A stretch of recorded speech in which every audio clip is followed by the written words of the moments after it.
Rated T for teen. What's up, guys? Nevin Dravinsky, producer on UFC Undisputed 2010, coming to you from the famed Black House Gym in Los Angeles, California. I'm joined today by Mark Lehman, one of the premier MMA coaches in the world, as well as your coach in the upcoming UFC 2010 Career Mode. Thank you for being here. Thanks for having me. Pleasure.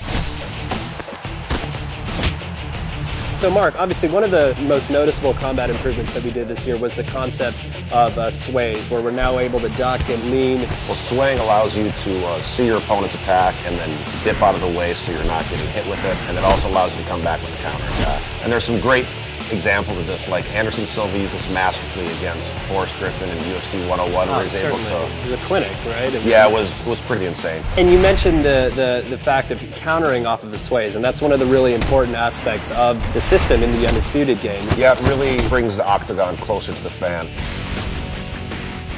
Cage position is a really important aspect of mixed martial arts. It's huge because basically you have a foreign object that's 90 degrees that's part of what you're fighting on, and you have to learn how to deal with it. It can be used defensively and offensively. You can use it to pin your opponent up against a cage where they can't sprawl and they can get takedowns a lot easier. You can also use it to pin them in clinches where you can do striking, like Anderson Silva stuck Rich Franklin there and teed off him with the knees. And we really try to capture that in the game as well. Again, it's one of those things that makes the game more realistic.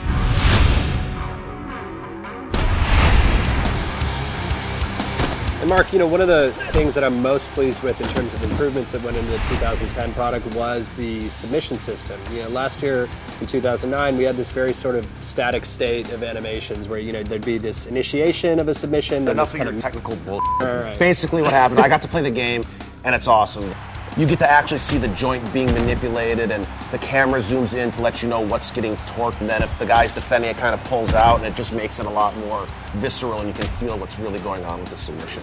Other submissions that have gone in there, I mean, we just saw Paulo Thiago finish off Mike Swick with the Darce. I mean, we have the omoplata, the gogoplata. They're basically making stuff up. Totally. One other thing I noticed when I was playing the game is that you can transition from submissions. What did you call that Well, stuff? so we call that submission switching. Say you're going for a Kimura, for example. Performing a submission switch will allow them to, say, switch from the Kimura to then go for an armbar. I know you guys added some new back positions, and it looks really good, where I can start to tee off like Matt Hughes did to hoist Gracie, and looked great. So you've just seen an example of a couple of the new combat improvements, including the sways that have gone into UFC 2010 Undisputed. For the full interview, go to community.ufcundisputed.com.